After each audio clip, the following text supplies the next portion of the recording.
and economic development. And during our anticipated tenure on the UN Security Council, the UAE is committed to promoting a culture that embraces technology and innovation to better prepare for future challenges and opportunities. So space for us is a microcosm for the universal importance of diplomacy. So no matter the topic, it's clear that we have much to learn from one another and even more that we can achieve when we work together. And not only does this require cooperation across borders, but it also means ensuring that our efforts are inclusive of all voices and perspectives, especially women and young people. I'm really looking forward to today's discussion as we link space diplomacy and economy and highlight opportunities for advancing our shared future. Thank you. Thank you so much, Ambassador, for those very wise words. You've set the scene wonderfully well. Really appreciate that. It's now my pleasure to hand the floor over to Director Simonetta De Pipo from the United Nations Office for Outer Space Affairs. Director, the floor is yours.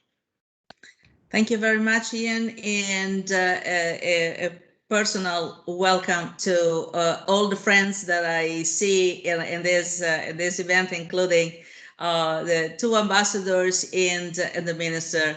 It's always a pleasure to be with you. Really, I'm delighted to be here today. As the director of the Office for Outer Space Affairs, I would like really to begin expressing my heartfelt really appreciation to our co-hosts, the Permanent Mission of Italy and the Permanent Mission of the United Arab Emirates. It is an honor and a privilege to have your support and leadership on elevating the subject of space affairs at the UN agenda in New York. Well, here at the Office for Outer Space Affairs, we have been working across the policy, legal, technical, and scientific aspects of space affairs since 1958. Today, a new chapter for international cooperation in space is opening before us. In 2020, we saw member states register over 1,260 new satellites and other space objects with the UN. This figure for last year alone is nearly 10% of all objects ever registered with UNUSA since we started recording. When we look at sustainable development, UNUSA research demonstrates nearly 40% of the targets sitting behind the 17 SDGs are reliant on Earth observation or geolocation technology for their implementation and monitoring. When we incorporate SATCOMs, this figure climbs even higher. At the multilateral level, membership continues to expand the Committee on the Peaceful Uses of Outer Space.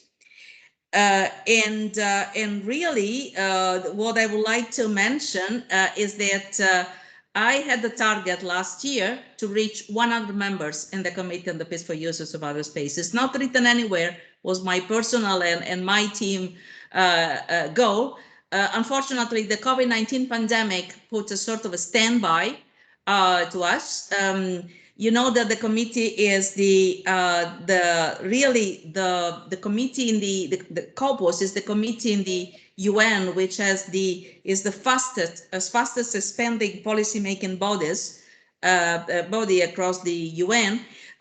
We have been able to increase by 25% since I took up duty as director, but we have already 4 additional formal applications this year. The last one just in the last few hours, which means that we have now 95 already approved plus 4 applications. The target of 100 is really getting close. So apart this small,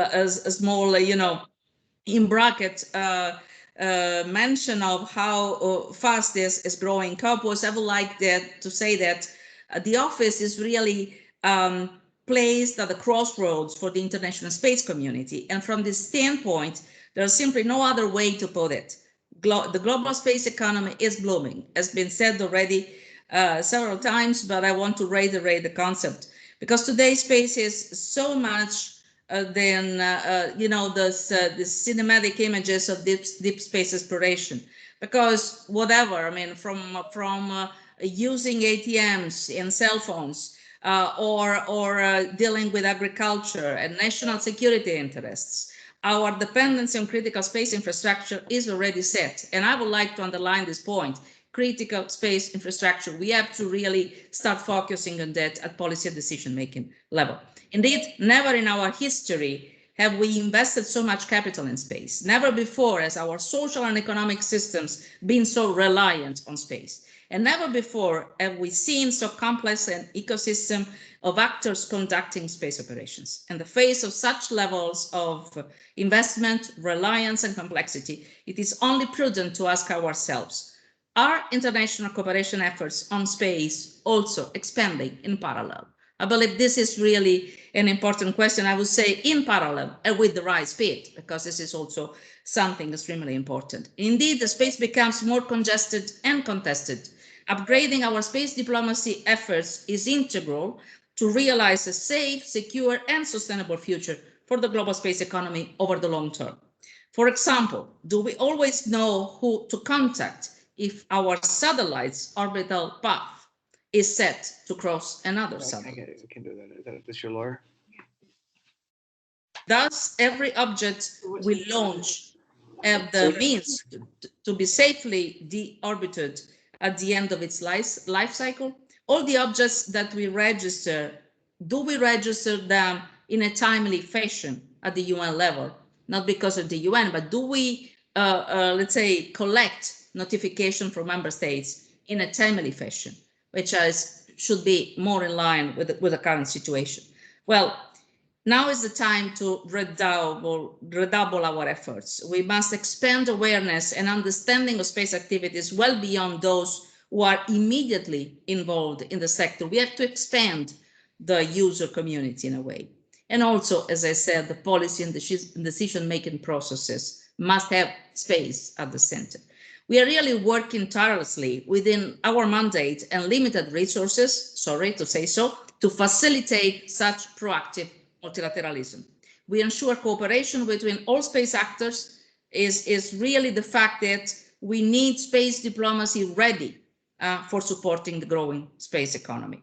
And a huge part of such efforts sees us supporting international engagement with the private sector. It was mentioned, but again, it's a reality. As a sort of a champion in the UN system to work with the private sector. And this stakeholder group is a fundamental part of the present and future of global space activities.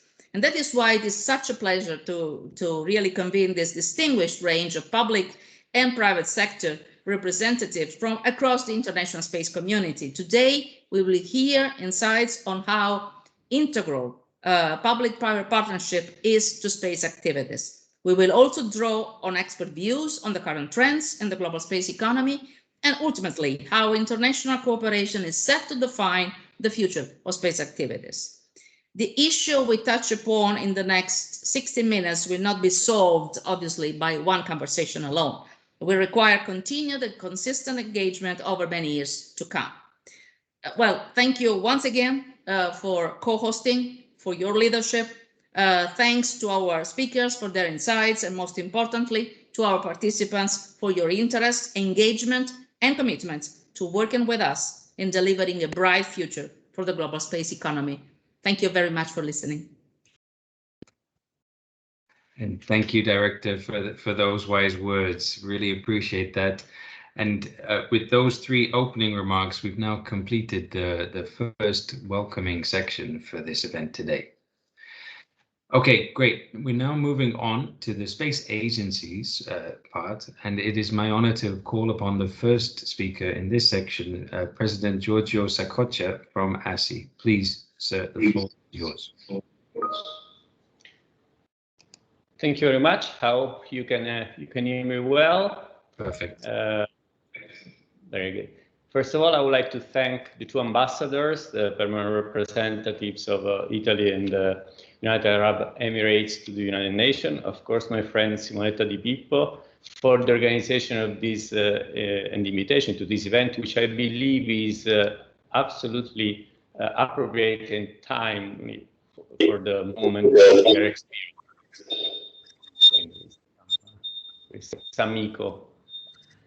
I also would like to to give my regards to Minister Al-Amiri, that I really would like to say that with her leadership is propelling the United Arab Emirates space sector into the future. I really respect the incredible work you're doing, and you will talk after me.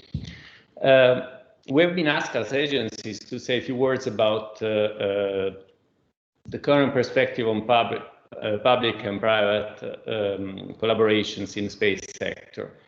I think never as today is so important in the space sector to have a good equilibrium and balance of contribution from the institution, the public, and the private sector. The maturity and the acceptance of the advancement that the space sector, the space economy has reached is based on the incredible effort which was dedicated for decades by the government, by the institutions to develop the space sector all over the world. But nowadays, because of the incredible growth of the private side of the space activities, private initiative, commercial initiatives, I think that even more is important that the institutions will continue to provide the proper an important extra contribution, which doesn't mean only contributing with funding, but it is also providing, how can I say, a level of wisdom in transferring the enormous experience which was collected in the previous years. So what I believe is the role that in particular institution needs to do today in the current situation for the space economy is to consolidate the past, to sustain the present, and to prepare the future. When I talk about consolidating the past, of course, the main topic of today dialogue is dedicated to space diplomacy. With space diplomacy, with the incredible work which has been done thanks to space diplomacy and interaction between the different countries in the world, we need to consolidate the international international project, international effort which has been established in the past decades that allow us to arrive to a situation like the incredible International Space Station, the approach to the future return to the moon, and so on. We need to sustain the present. We need to make sure that our companies, the enterprises that have developed and have reached a status of capability of moving from purely institutional activities towards a commercial-based sector will be able to do so with the support of and the proper balance of institutional funding and institutional initiatives. But preparing the future, in my opinion, is even more important, and it is even more something that space agencies and the government needs to do and needs to concentrate their effort to support the evolution of a space economy. And when I talk about prepare the future, a part of the logical subject of still providing important economic resources, I'm talking about setting up a proper frame for education of the future generations that will be working in the field of space activities. And I'm not just talking about the important, of course, area of technical aspects, but preparing all the different disciplines that will support a sustainable space economy. I'm talking about the important role in security links to space activities. Security in a broad sense, security of threats from space, security of the assets in space and on Earth supported by space activities. I'm talking about regulations and law at large that still need to be further developed, and Simonetta has just make a reference to that on the important work that the United Nations is already doing, and that we have to do in every country to make sure that the future of space will be sustainable, respectful, and properly secure for all the world citizens. So I could talk for hours about this subject, but I still believe that what is important to stress from an agency point of view is that to sustain space economy in the future, the reciprocal role between public and private institutions is evolving, but will have to be maintained in a synergical and fruitful dialogue, because there will be no space if we'll be talking only about commercial initiative. There will be no space in the future if there will be only institutional or public initiatives. So I think the forum of today is an excellent occasion to discuss about the evolution of the space sector and the role the space diplomacy will have to maintain it and to bring it into a sustainable and fruitful future for all the world citizens. And with this, I just one word to recall that following the first edition that was launched by the Saudi Arabia Space Commission at the margin of the past G20, also the Italian Space Agency will host in Rome this year on the 20th of September a second edition of Space 20 Economy Leaders Meeting. I'd like to take this opportunity to recall this, because this will be focusing on space economy for people, planet, and prosperity, which are the three topics, of course, of the Italian presidency of the G20.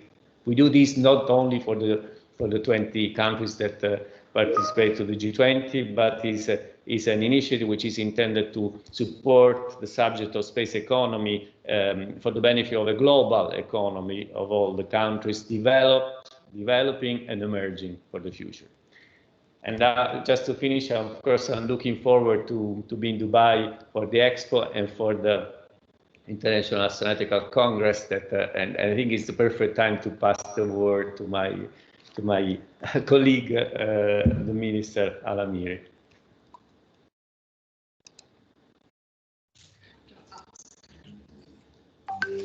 Good afternoon and good morning and good day to anyone and everyone around the world. Thank you first and foremost to our ambassadors of both Italy and the UAE, and for the great effort that you've put into the continuous sustainability of access to space through your platforms on the UN. And thank you also to Director Simonetta on her role that she plays in the UN Office for Outer Space, and to the President of the Italian Space Agency, Giorgio. We are colleagues, we haven't met in person, but I'm truly looking forward to continued collaboration in space. And if there is ever a sector that is highly dependent on collaboration, highly dependent on public-private partnerships, and the overall existence of the space economy is one that is based on international collaboration, it's definitely one that is based on private-public partnerships.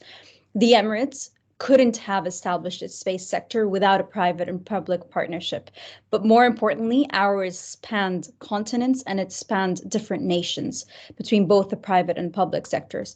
The UAE established its space sector on the basis of transfer of technology and know-how and expertise across, starting off with South Korea and then moving on the Emirates Mars mission with partnerships from the United States and from countries around the world, truly highlighting the endeavors by which we as humanity can reach and achieve if we do work together across various organizations and institutions, be it for exploration or for the continued advancement of access of space and space data to everyone around the world. And that continues to be one of the fundamental priorities for the Emirates and for the UAE to work on, ensuring access for technology and for science is not only owned by any one nation, but is one that is shared across the world. And on the Emirates Mars mission, that has become one of the highlights for us starting from the beginning of the mission.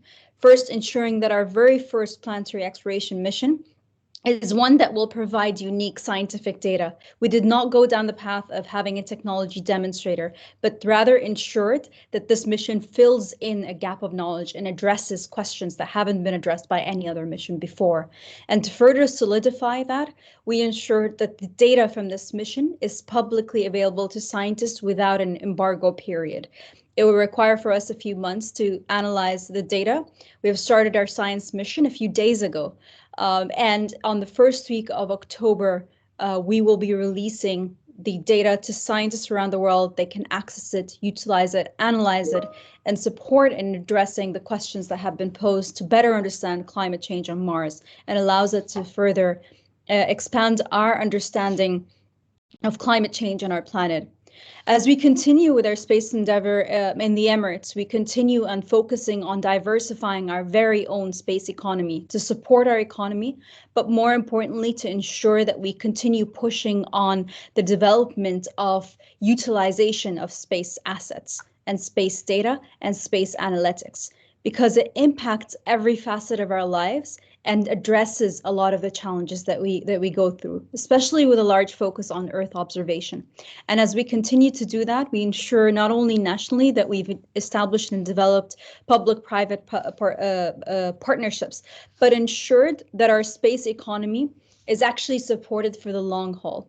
And what that means is ensuring that the infrastructure within the Emirates is developed to support private businesses and ensure that we alleviate the risk that's usually that is the space business. It is a risky business. In parallel to that, we need to ensure that the regulations and the partnerships, not only spanning within the Emirates, but across the world, are enabled and enable those companies to be formed. And as we continue moving forward, we need to increase the demand for space products and services, because that's how you ensure that there's sustainability of the space sector. And we continue to leverage space exploration as a mechanism not only to develop capability and capacity, but further enhance international collaboration so that we can further the agenda of scientific understanding together as one world. As the UAE continues to endeavor further, we need to ensure that access to space and space accessibility is open to all.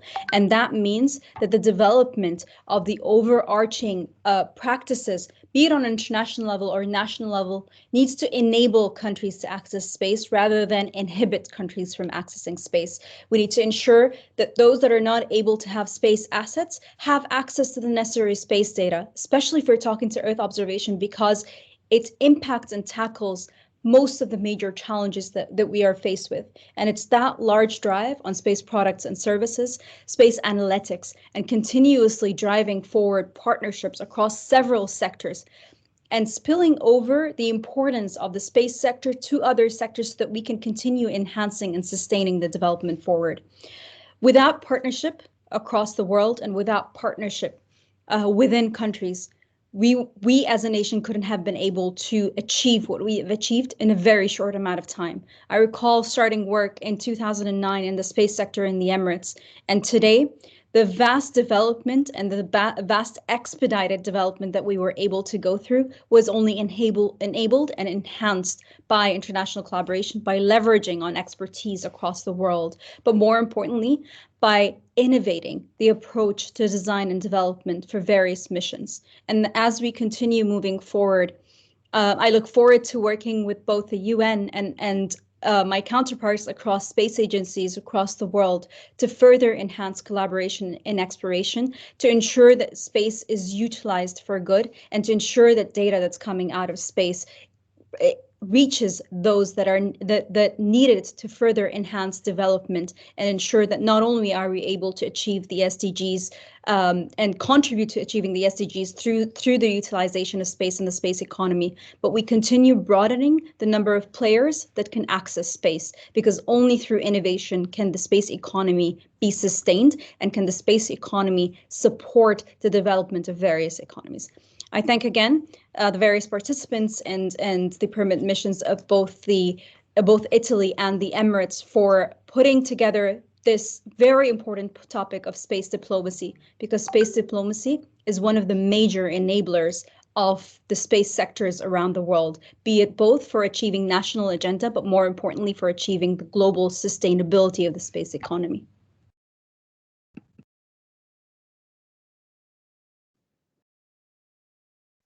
Your Excellency, thank you so much. Thank you so much for those wise words. I think you've set the scene absolutely perfectly at the end of this opening session with the space agencies. Now we can hand over to our commercial space sector representatives. And just as you say, these are the people who are really driving things forward and making this sustainable space economy a thing which is not just something for a few countries to be thinking about, but something for absolutely every 193 member states of the United Nations to have at the top of their agenda. So thank you so much, Your Excellency. Thank you very much, President Sakocha, for joining us today. And it's now my absolute pleasure to hand over to the first panel discussion of today's event. So I will be calling on 3 speakers drawn across the global space community, and they will be helping to open up the first question for today, which is, what are the current trends that are really shaping the global space economy? This is the interactive part of the program, so I encourage each and every one of you to get stuck into the chat function. Please do pose questions. We're obviously covering a lot of ground in the 90 minutes today, so I can't promise we will get to everyone, but I do also encourage the speakers and also the other participants to get into an exchange into that chat function. Okay, with that, it's now my honor to hand the floor to the first speaker for the panel. We're going to have short introductions from each of the 3 speakers in turn, just telling about themselves, their company and the work that they're doing, and then we'll open up to a short discussion before moving on to the next panel. So, Mr. Ricardo Quilman from Work Mining Technologies in Chile, please, the floor is yours. Over to you. Okay, well, thank you. Good morning, everyone from Antofagasta City here in Chile. We are very pleased to the invitation to participate in this important event. Thank you for the organizers and all the people connected. It is truly an honor to share with you what we do at Work Mining. So who are we and what do we do?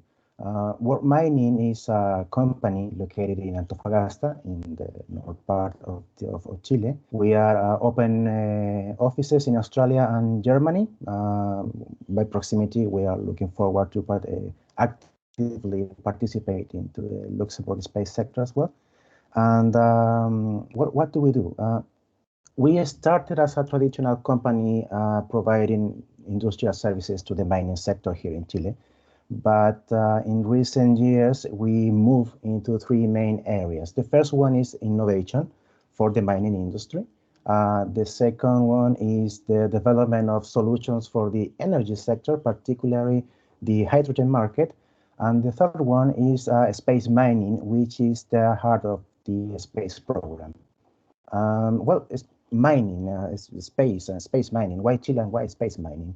Chile has some incredible advantages and, of course, some challenges that cross ways with our space mining program. Some of the advantage that we can mention is that we have all the basic acknowledged fields that can allow us to think, to enter into the space economy, and particularly to enter into the space mining economy. We also have some incredible natural environments that allow us to perform a series of space actions, obviously here down on Earth. And we have a strong mining innovation ecosystem, which is quite important for us because we develop innovation to the mining sector. And going into the space domain, some of the challenges that the country is already facing is that we need some infrastructure, some space skills, some space knowledge, and some space innovation ecosystem. So in that sense, the Work Mining Space program is strongly aligned with these challenges. The 4 areas of development or 4 areas of work that are well, the first one is the development of robotic systems for space mining. The second one is the development of high altitude launch systems. The third one is the use of satellite technology, and the fourth is that we are building, we are creating a Chilean Space Resource and Innovation Center. This will allow us to build the necessary infrastructure, the necessary skills to effectively go into space and well, do space mining in the moon, in asteroids, Mars, and so on.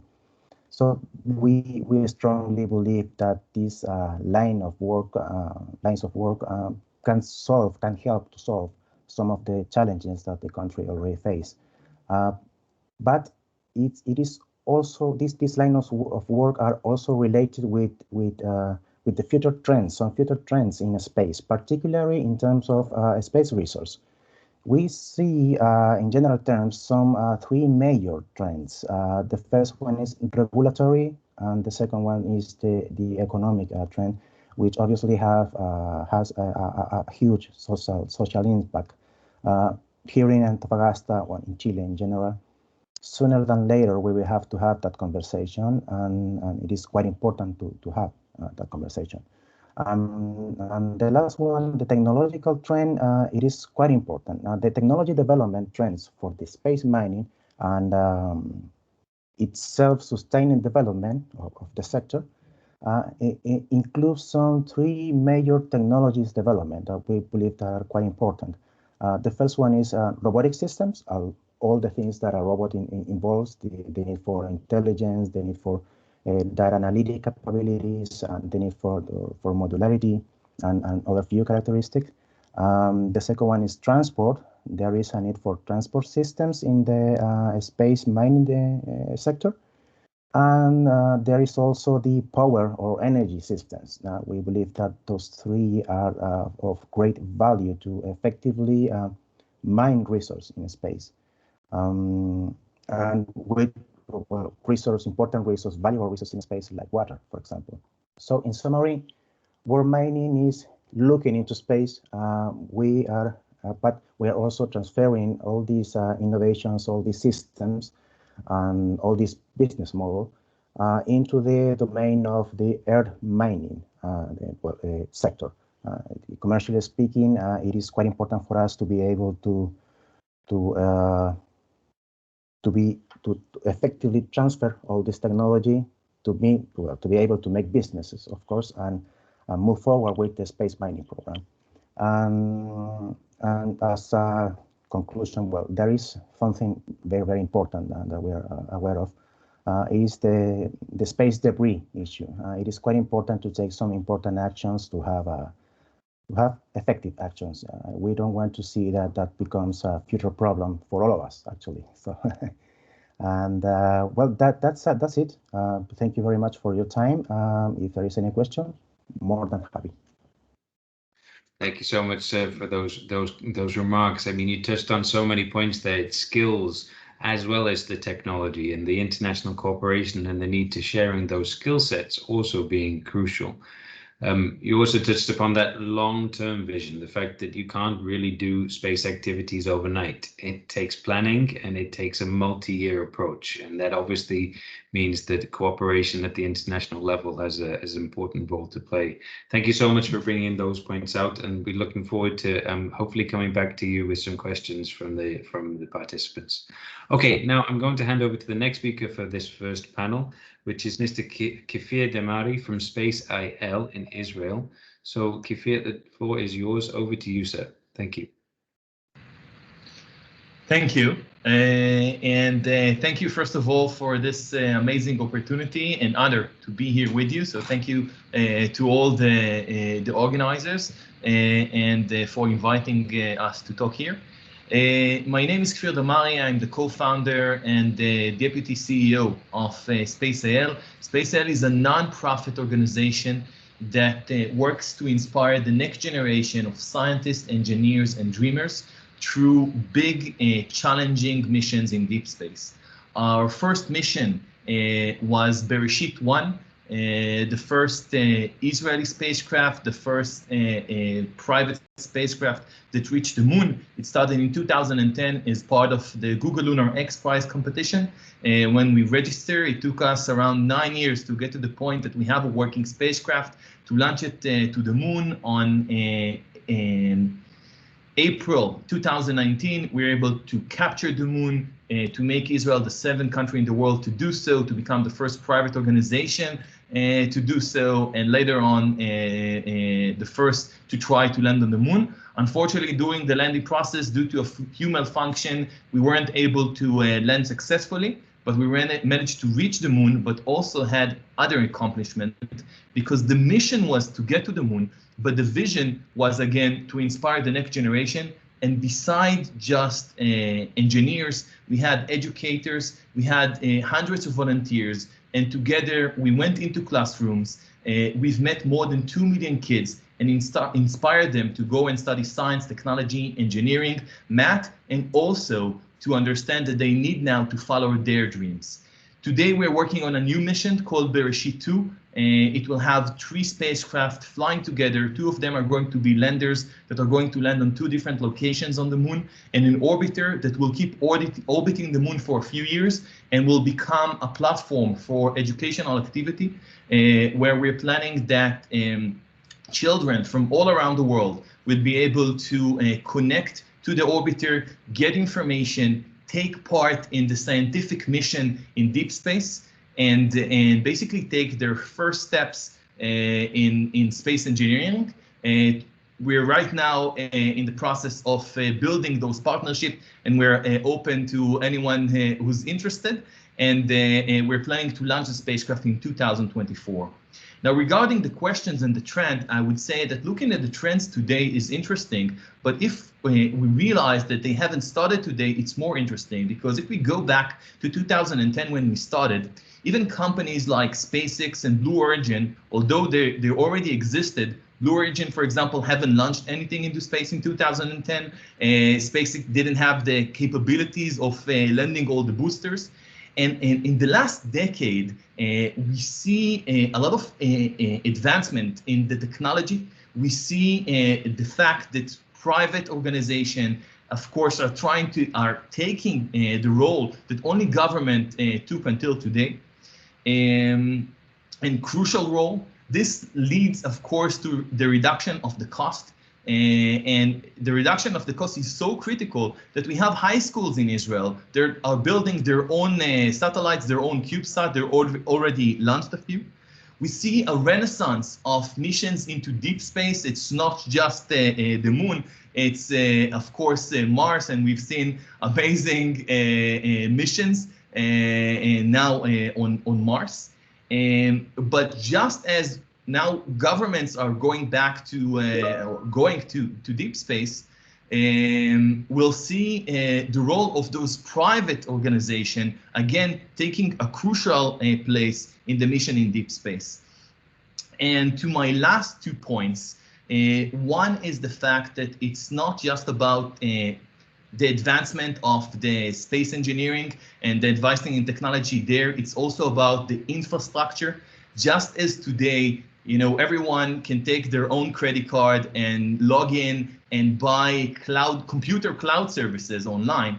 In the near future, everyone will be able to use the same credit card to buy the ground control services and basically the infrastructure that is needed to control their own spacecraft. We're going to see, and we're already seeing that, it was mentioned before, more and more satellites, more and more spacecraft that are owned by private entities, by high school, by private individuals. And this is gets me to my last point, that you know, when we're talking about the advancement and the trends, we're focused on the cost and accessibility and basically the technology, but it can just take us so far. If we want to take the next big step, it has to come from the policy, legal, and regulation. Because as we see more and more assets that are owned by private individual, private organization, that some of them don't have expertise in the past in the space arena, we have to make sure that they can work together. This growth must happen with the right regulation. You know, there are a lot of things that private individuals even don't think about. For example, cybersecurity, cyber risk, and maybe other risks that have to be mitigated in order for us to sustain the next growth in the space ecosystem. Thank you. Thank you so much. I think you've really helped us instill this sense of urgency in the issue, because with your comments on Blue Origin, it shows the rapid progress there. And this is really the central message, in that we have this reality in terms of what is happening. And then we have the distance or the gap between the realization and then the need for international cooperation to keep pace and to keep relevant. So thank you so much for highlighting those points. I really appreciate it. Okay, I'm going to now turn to our last speaker, Ms. Charity Whedon, Vice President of Astroscale. Please, Ms. Whedon, the floor is yours. Over to you. Thank you very much. And I'd like to thank the United Nations Office of Outer Space Affairs, the Permanent Mission of Italy, and Permanent Mission of the United Arab Emirates for your leadership and for this invitation. It's a real honor to be here and wonderful to have an opportunity to bring some private industry perspectives. As noted, my name is Charity Whedon, Vice President of Global Space Policy at Astroscale US. Astroscale is a global company headquartered in Japan, helping to resolve a global problem, that of ensuring the development and sustainability of space for future generations. We do this through on-orbit services, much like services found here on Earth to keep our highways safe and accessible, like extending the life of satellite vehicles or supporting safe disposal of satellites should they fail in orbit, as well as the remediation of larger space debris that may break up into smaller pieces and disrupt operations in orbit. We launched our first demonstration of end-of-life services in orbit in March, called ELSA-D. The orbital environment and the space systems within are so critical to our modern way of life, helping us manage our limited resources, predicting climate impacts, providing positional and navigational information that underpin pretty much everything and are the backbone of our digital society. But space has also emerged as an environment of economic growth and opportunity, enabling bold ideas that now have access to space, regardless where they originate around the world. In fact, private space activities by number of satellites have surpassed the number of satellites operated by governments. Investment in private space remains in the billions of dollars annually, and the potential result of this investment is predicted to reach the $1 trillion mark by 2030, whereas today there is a $400 billion space economy. Space is becoming a service-oriented industry. Space as a service, if you will. Sensors leading to more data and data management services, monitoring of the space environment as a service, cislunar operations delivering payloads as a service, ground systems as a service, and yes, even on-orbit services to repair and extend lives of satellite and dispose of debris. However, this economic growth and this services-minded industry requires a sustainable space environment, one that is not impeded by space debris. We must encourage growth of private industry, but also do it in a manner that does not pollute. If space debris were to grow unabated, investors will see too much risk and governmental activities will be hampered. We clearly need an updated understanding of how to manage the orbital environment in this new space era. Therefore, having been asked about trends, here are two major segments that I see emerging that support this sustainable space future. The first is technology. Whether on Earth or from space situational awareness, that is, to detect and predict objects' future location in space, will become a staple for this growing space community. Space debris mitigation measures will similarly grow. They could be technologies that protect or shield from small debris, that expedite disposal at the end of life of satellites, or simply those that prevent accidental breakups, like the passivation of upper stage rocket bodies. Then there are space debris remediation technologies that are currently under development, those that provide safe rendezvous with a failed satellite and ensure proper disposal. And finally, there are orbital services technologies that are developing, refueling, extending lives of satellites, creating a real logistics ecosystem in orbit. The second point I want to make is on collaboration. Guidelines, best practices, and standards have been and are continuing to be developed to support a long-term sustainable space ecosystem. The 21 UN Copious Long-Term Sustainability Guidelines are one such set that nations are currently looking to implement. Private industry is similarly coalescing on best practices. Continued collaboration, communication, and transparency is not only a trend we see, but a necessity in this complex and congested environment. We hope to see nations continue to advance dialogue and implement the 21 long-term sustainability guidelines to keep space a safe place within which to conduct business. You can play a role in enabling this opportunity for growth in space that supports services here on Earth and advances our knowledge into the solar system. I urge nations to learn more about sustaining the space environment and play an active role in reaching humanity's full potential in space. I also encourage more dialogues like today to hear private industry perspectives, and we at Astroscale are very interested in being part of that dialogue. Thank you for your time. Thank you so much, Ms. Whedon, for your time as well. I mean, you've really laid it out there in terms of a sustainable ecosystem of space logistics. And I mean, it would be interesting to hear how far, in your view, we still need to go until we can get there. And I suppose on that point, I would just actually like to open up to the rest of the panel and go back to Ricardo with that question. So when we do consider responsible and sustainable space behavior, what for you is one of the central pieces of what that looks like in practice? And I'll pose that question to all of the panelists before we move on to panel 2. So Ricardo, please. So responsible, sustainable space activities, for that, what does that mean to you? Well, that's an excellent question, actually. It is, I share with my colleague here, it is quite important to have a clear regulation, some clear standards, some clear guidelines that allow not only the already existing space participants to move forward with sustainability, but also to the new companies like us to be able to, in a sustainable way, get into this space business.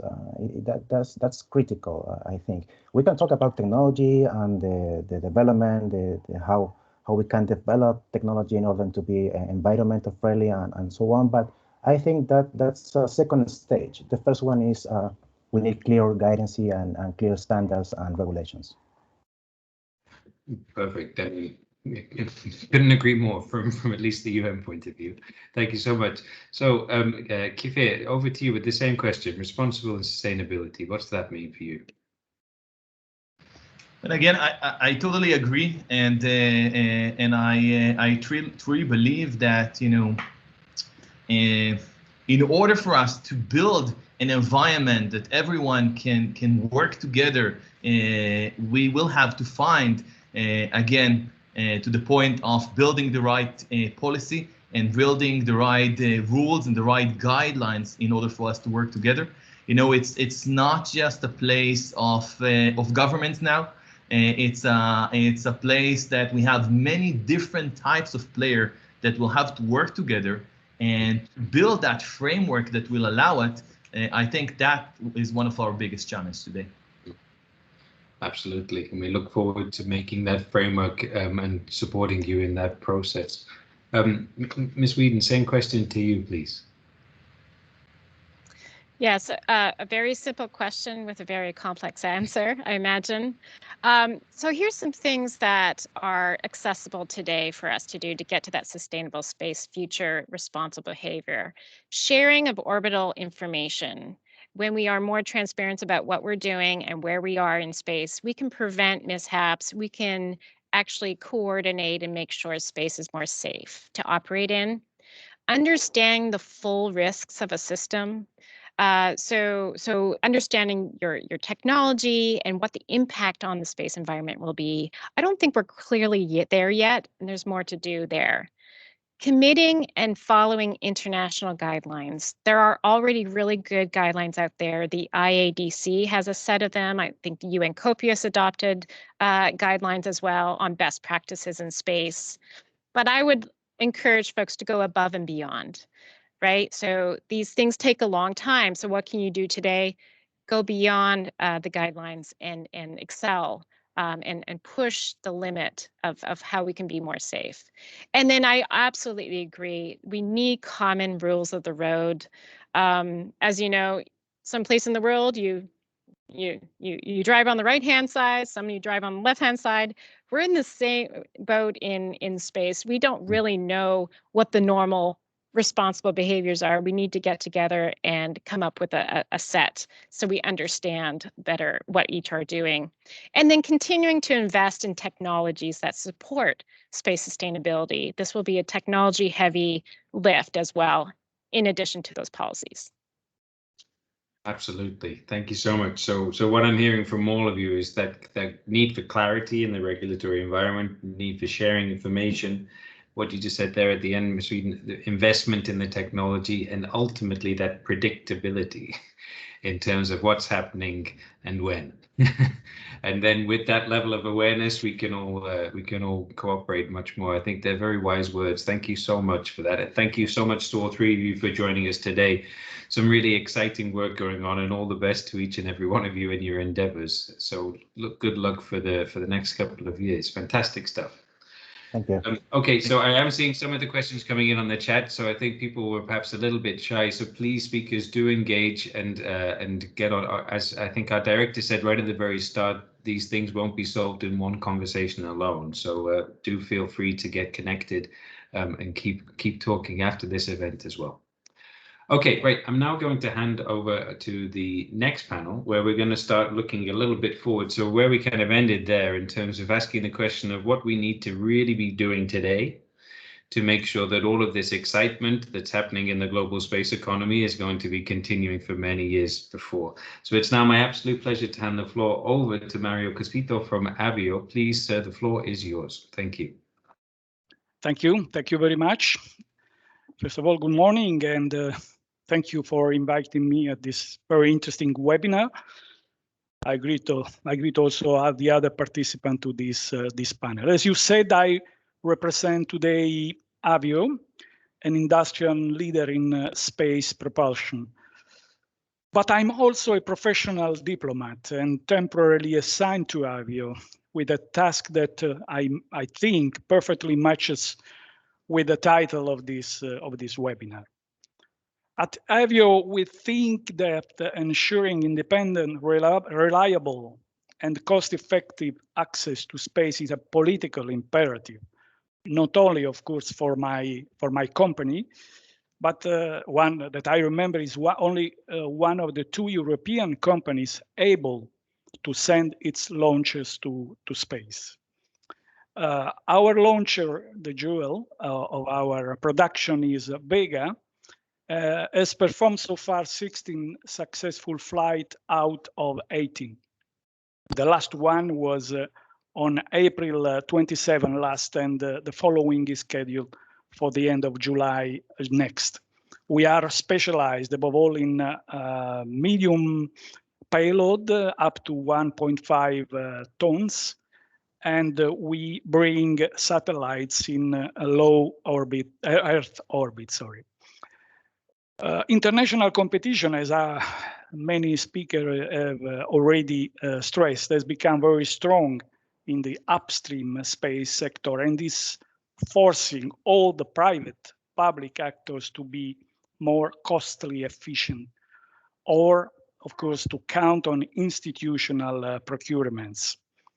Avio thinks that without a strong and predictable domestic institutional demand, is not possible to spread the very high fixed costs of an activity which require massive investments and infrastructure, and this will be even more painful in brackets in the near future.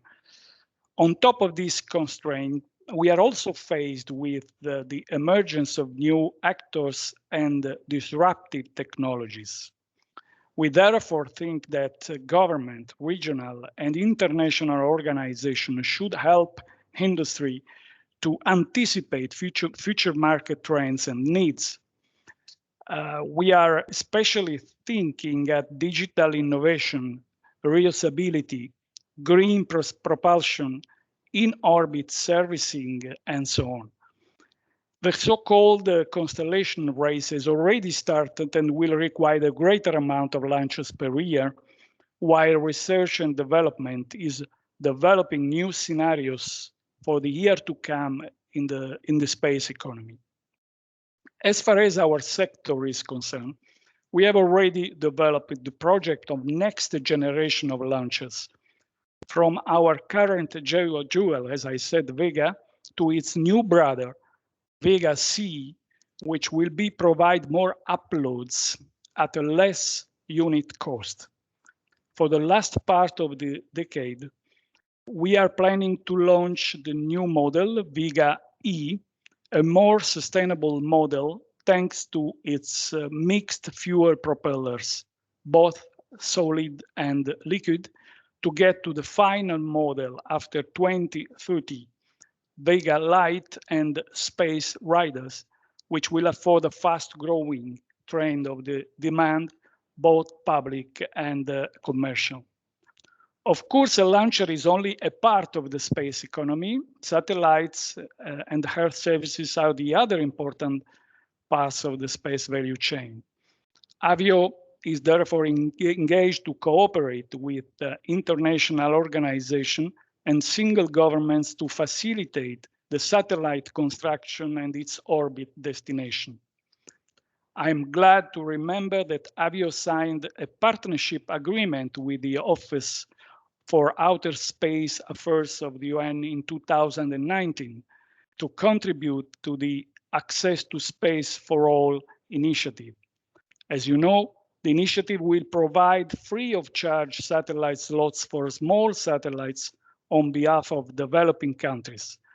Avio is currently negotiating the terms for the first satellite launch within the framework of the said agreement. I think that for the time being, it's enough for me, and of course, I'm ready then to answer the following questions. Thank you. Hey, and thank you so much, Mario Cospito, for those remarks, and exciting times for Avio indeed. And thank you also for referencing the partnership that we have with the UN Office for Outer Space Affairs. That's one of the integral partnerships in our Access to Space for All initiative, and lots of speakers already have talked about this accessibility bit, and thank you so much for your efforts in getting us so far in that partnership. Thank you. Perfect. Okay, I'm now going to turn to the second speaker for panel 2, who will also be looking at the same question. So what do we have to get right today to ensure continued return on investment in the years to come? So it's my pleasure to call on Dmitry Loskustov, Director General of JSC Glavkosmos from Russia. Please, sir, the floor is yours. Over to you. Yes, thank you very much. I would like to thank the host for this very interesting event. As a former diplomat, I can say that this topic is dear to my heart.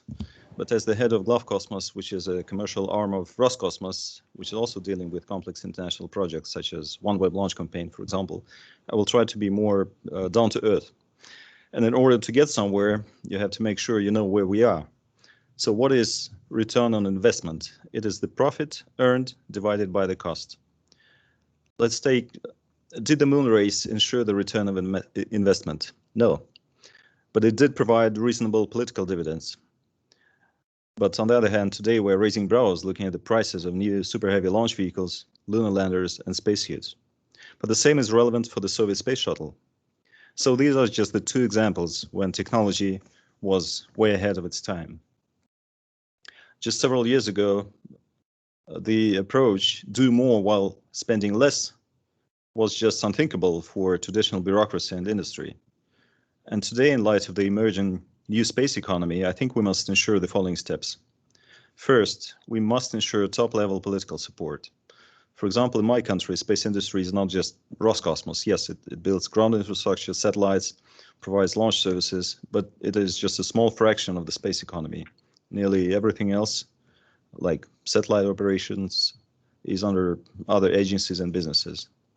Second, we must have a clear and predictable space policy and state space policy. Rules and regulations must be discussed with industry, including with private industry, before being put in place. Third, we must weaken administrative barriers. maybe it's not relevant for some countries, but for example, for our private companies, it's very difficult to obtain access to some standards, some standardization documents which were written in the 1960s, like more than a half century ago. Fourth, we must promote public-private partnerships. Not a single private state company or private space company is able to survive today without some kind of governmental support. And we see good examples of that in the United States, in India, and some other nations. Fifth, in terms of international cooperation, we must analyze what we are best at and what space future we want for the future generations. So a question for policymakers today is not whether we can or what we can do, rather than in which segment of the emerging space economy we could have a competitive advantage and allocate our resources and finance investments accordingly. And sixth, we must adequately assess the market of the coming years. Last year, Roscosmos signed a contract to design a new methane-powered rocket with a reusable first stage. It is for the first time being designed to meet a concrete hardware and launch service cost, so design to cost approach. And we at Globcosmos, as a launch services provider, are looking forward to this bird to start flying in 2026 at a very competitive price. And I think one of the most attractive domains to start investing today is a commercial space tourism. Our company, which contracted the first commercial space traveler in 1990, offers this possibility again today at competitive prices. We have been taking part in selection, training, and providing some additional services for the first UAE spaceman, Hazar al-Mansouri, and his backup, Sultan al-Neyadi. And we continue our work with Indian partners on their Gaganyaan project. Now, finally, I would like to mention just a couple of cornerstones that we must have in place if we really mean continued return on investment. First is space education. We will need a vast list of professionals for space, starting from engineers and pilots to space medics, miners, builders, etc. And second, space law.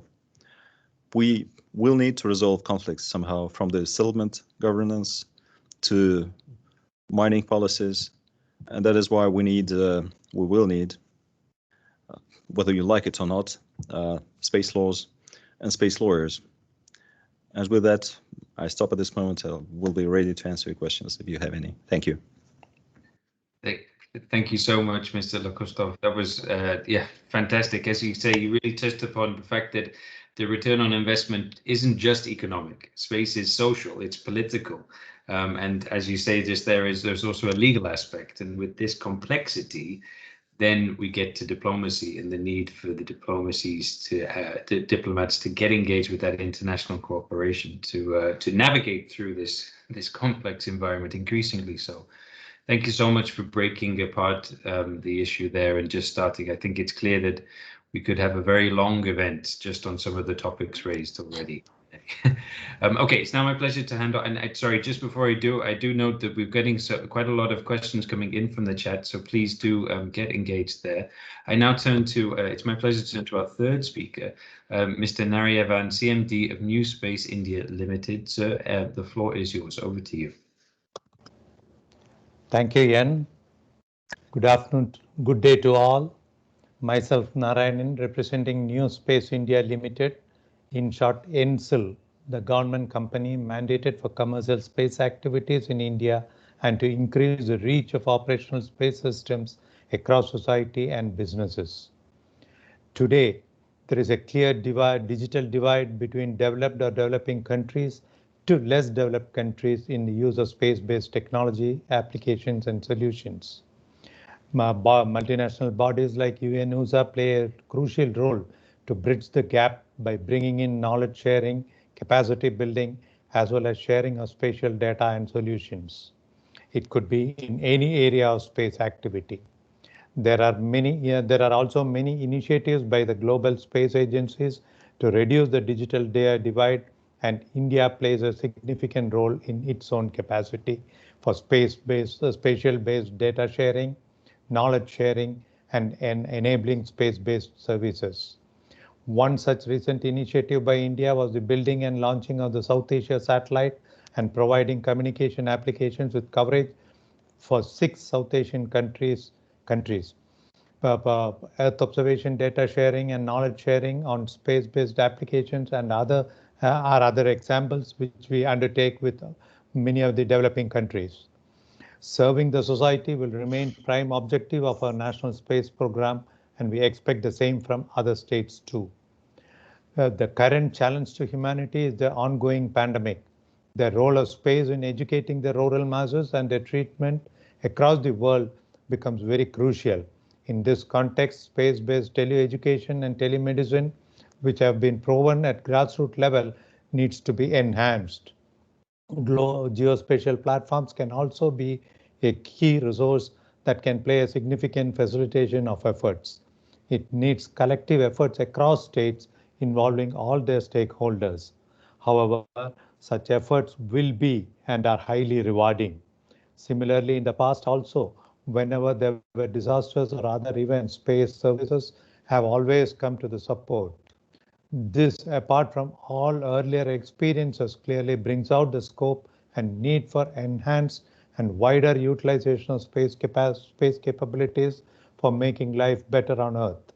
Now let me come to the specific query to the panel about public policy, continued return on investments, etc. Increase in contribution of space sector to a country's GDP is the direct indicator of improved space activities in the country. In order to achieve this, the public policy should be enabling and facilitating.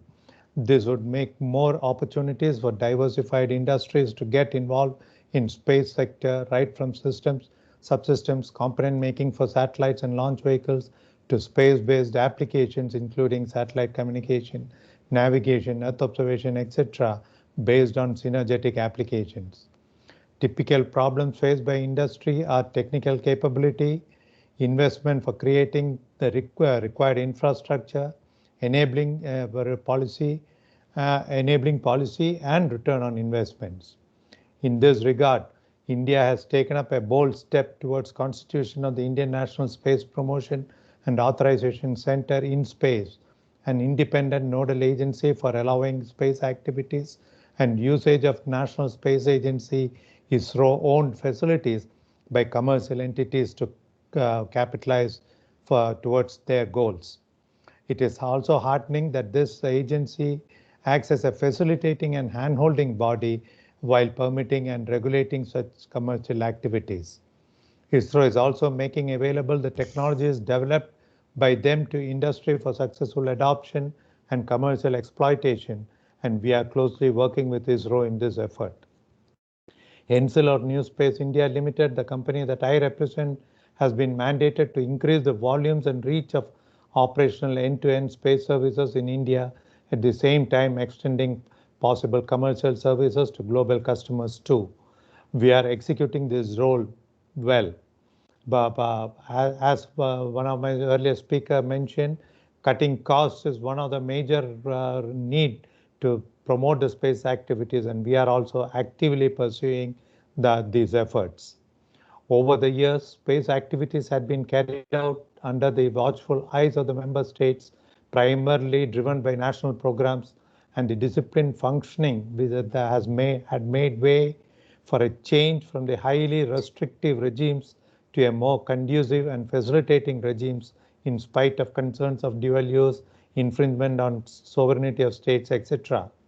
These liberalized views and regulatory approaches have also kindled a lot of interest among commercial players, and they have pitched in a major way with innovative activities and solutions, and there is a sudden boom. These are also contributing to the national economy in a major way. While the states will protect those programs which are directly beneficial to the citizens through appropriate means, return on investment on such activities should not be an issue, as I see. However, in the case of purely commercial ventures, it will be the turn of these players to ensure that their activities are done in the best interests of humans on Earth, so that the states will not need to interfere with restrictions and regulations that could be harmful to their future growth and return on investment. If harmful activities happen, the players may reap quick benefits, but will have to bear the brunt in the long run. While the major commercial players will be well aware of this and play accordingly, there could be black sheep in the herd, and they need to be identified and clipped accordingly. Towards this, the commercial players, state players, and regulators across the globe will have to work hand in hand. I also join all my previous speakers in stressing the need for international cooperation and better diplomacy so that the space gets wider acceptance and benefits are reaped from its capabilities. That's all my opening remarks. Thank you. And thank you, sir. I mean, you echoed some of the comments from our distinguished panel in the space agencies about reducing barriers, and that reduction in barriers releasing capital that can then be invested in other parts, R&D, etc. And that's the boom that has really got us to where we are right now. And then obviously also the points you made about this leading to a need to reduce risk. And this goes in the direction of some of the comments we received in the panel about reducing financial risk for conducting space activities, which is obviously a subset of this concept, and a very important subset that I don't think will be going away anytime soon in terms of the future of global space activities. Thank you so much for those points. And now it's my pleasure to turn to our final speaker for some opening remarks, Mr. Sherif Batisha from the Egyptian Space Agency. So hopping over from India to Cairo here as we finish this world tour of the global space economy. So please, Mr. Batisha, the floor is yours. Over to you. Thank you. Thank you very much, Mr. Chairman. First, I'm going to give a short note about the Egyptian Space Agency. The Egyptian Space Agency was established in 2018. The agency's Supreme Council is headed by the President of the Republic. The agency is managed by the Board of Directors, formed by decision of the President and headed by the Prime Minister. The agency is aiming at transferring localization or demutualization, developing and innovating of space science and technology to possess the own capability to build and launch satellites from Egyptian territory in a way that serves the state strategy in the area of sustainable development and achieving of peace use of outer space. Now I will move to the subject of this session, which is how to assure a return on space investment. I think it will be encompass first the space economy continued expanding. The small sat trend, now small sat is booming. Commercial space age, now we moved to commercial space age. In fact, not now, during the last 2 decades. How to maximize own competitive advantage, how to encourage and support private sector, opportunity for developing country, and at last, how to minimize cost. The space economy, of course, is continuous to expand. Everybody know that. The annual revenues of the space industry global in 2018 amounted to $360 billion and increased 4.3% over the year. And the number of workers in the space industry exceeds 500,000. In 2019, 95 of the essential 366 billion in revenues earned in the space sector was from the space for Earth, not space for space.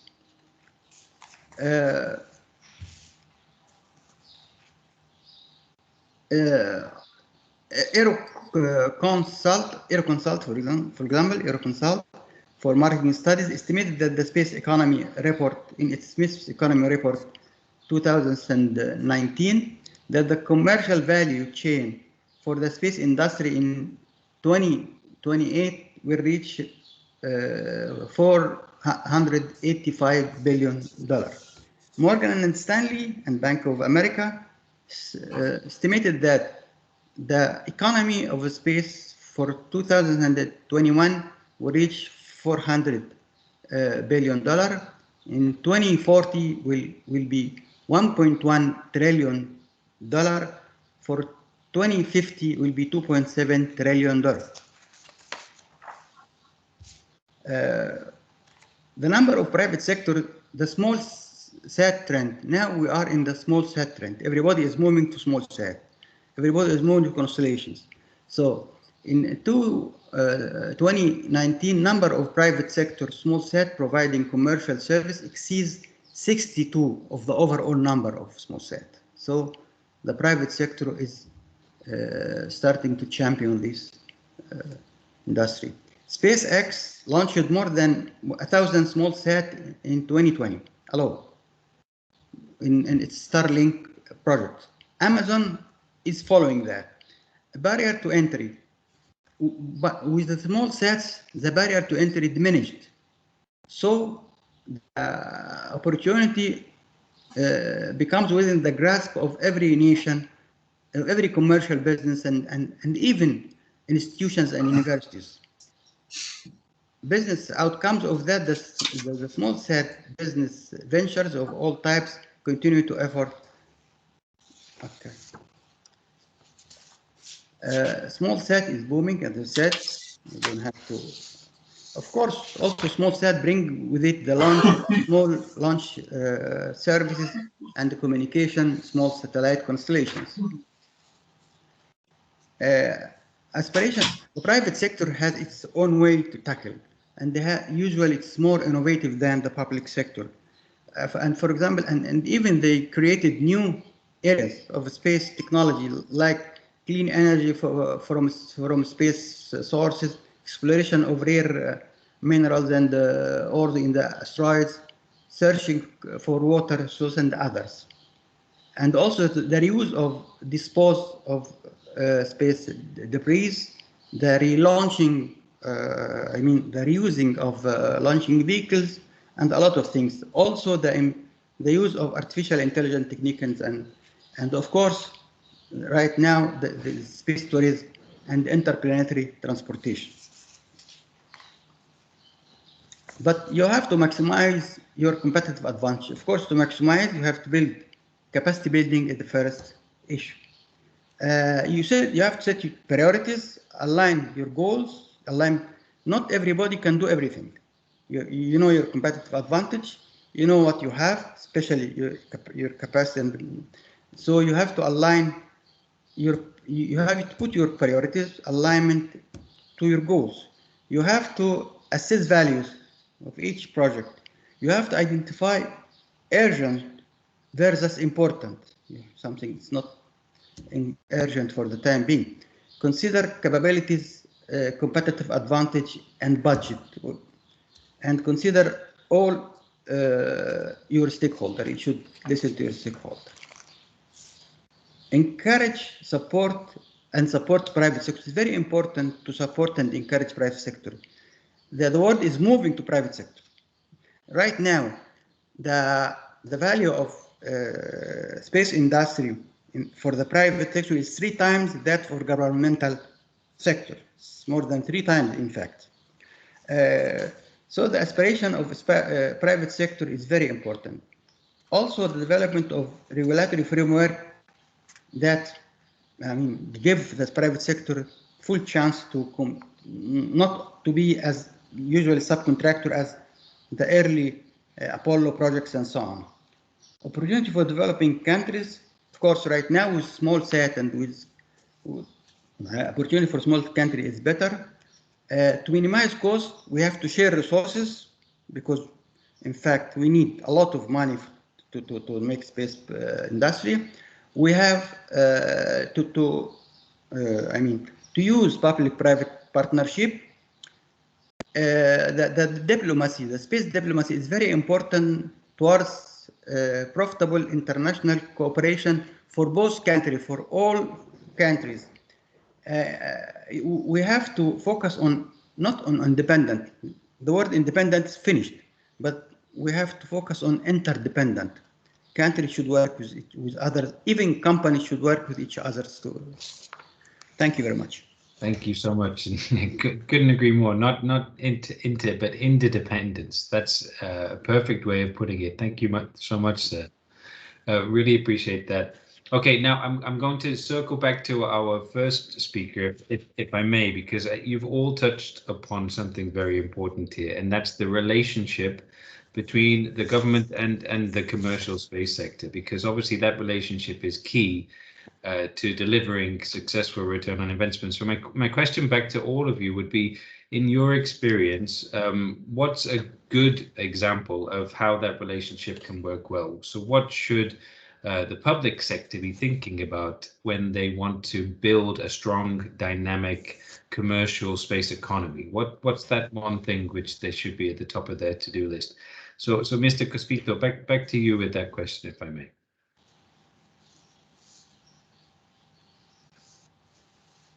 Sorry, I will. I think you're muted, by the way. Sorry, no problem.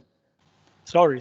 Hey, you're welcome. Yes, very interesting question, and I can say that Italy and Europe, I'm sorry if I use the word model, are a model in this cooperation, because thanks to the collaboration between the European Commission and the European Space Agency, we have already a very good, a very interesting partnership, private and public partnership. Of course, it's not enough, because as I said, and as our colleague said, there is a very strong competition coming from the commercial sector. So we have to regulate this aspect, because, as I said, we need a huge investments, and we have also to adapt our industrial expertise to a cost-efficient expertise. So this is, I think, is a crucial problem. The other problem that is connected with this argument, but also with what I said are disruptive technologies. So I think that space economy is very important from an economic point of view, but pushes us also to make some strategic and political decisions. This is where international cooperation is very important. And I think that we are talking about space diplomacy. I think that it's very important, will be very important, space diplomacy, to solve this critical aspect of space economy.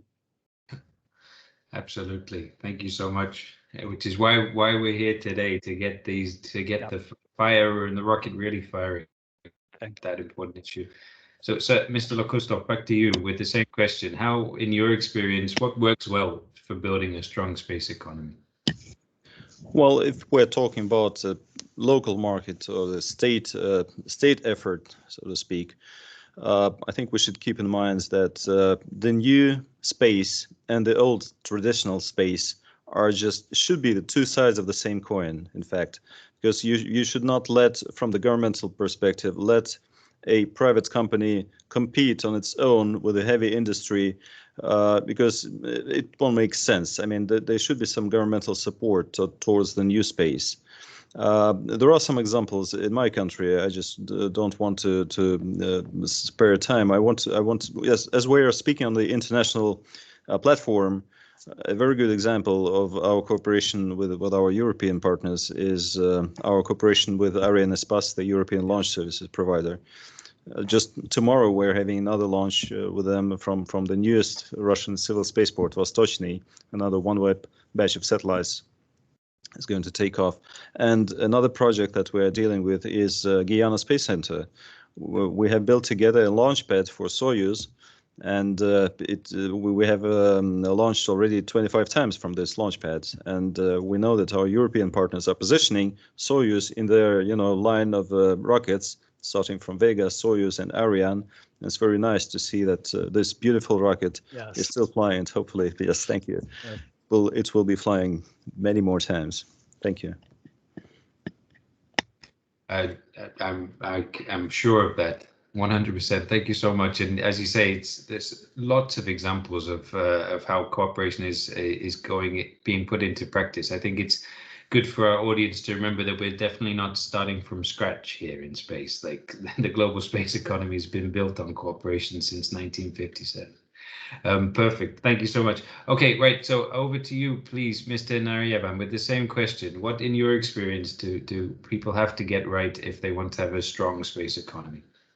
Yes, definitely. our nation is an example for that. We had been a beneficiary of international cooperation right from the beginning, and we continue to reap the benefits even today. We have also taken that as a lesson, and to help our less privileged brethren to gain from this. We are also equally sharing our capabilities with others. Some of the points I had touched upon in my opening statement itself, like the South Asia satellite, the sharing of resources, the sharing of capacity building through our knowledge sharing experience with developing countries. Then the ongoing cooperation with almost all the space agencies of the world. Very major cooperation with the Russian Space Agency, the American Space Agency, the French Space Agency, the European Space Agency, whatnot, even the Japanese Space Agency. So international cooperation had been always an integral part of our thing. And coming to the space economy part, I also touched upon the opening up of the Indian space sector to the private sector to contribute end to end, and the facilitation mechanism that have been brought in from the public side, opening up all the capital intensive facilities at a nominal cost to the commercial entities to capitalize. Of course, they may also require some kind of support on the human resources, which was also touched upon by some of the speakers. That also is being addressed within the country so that they will be in a position to gain. So I think we have the right cocktail in India for the space economy to take off. Thank you. That's it. And you're right, it is a cocktail. It's complex. It doesn't happen overnight, and it doesn't happen by accident. That's for sure. Thank you so much. And with the same question to you, Mr. Batisha, in your experience, what are those ingredients for a strong space economy that you need to have in place? Thank you. I will speak about a country, developing country like ours, not a developed country. So we should start from the young generation. We should start by awareness. We should start by letting people know that space is not just for fun. Space is the future. Like 20 years ago, the future was information technology, and this was everybody speaking about the electronics and the information technology and so on. Right now, the future is for space technology, and space technology is just, it's not as I said, that up till now, space is for the Earth. It is the majority. Of course, this portion will change by time. The space for space starts to be, and after that. So I think that it's very important to focus on capacity building and starting from young generation and from awareness and then capacity building to change the program for students, the tuition programs for students, so that because we need a mentality. The mentality, a mental shift, if we can say. Okay, so I think this is very important. After that, technical things. After that, also we should rely on cooperation. It is sure that, for example, there is a lot of things that if I give it to somebody to do it, he will do it better and with less cost. So in space, we have to give everybody what he can do it better. And so the partnership is very important. The partnership in the local dimension and the partnership in the international dimension is very important. So I think that this is okay. Absolutely, couldn't agree more. Thank you for highlighting that younger generation perspective. And I think that is becoming a bit of a recurring theme from today's event, in that there's this long-term future that's intrinsic in space. And if you want to make that change at a national level, engaging with people when they're young is obviously a key component to that, building that foundation. Yeah. Absolutely. Yeah, I just will add something. Right now, a few days ago, we were on the beach, and my granddaughter, she is 8 years old, something like that. When at the sunset time, the sun was red. So I asked her, why it's red?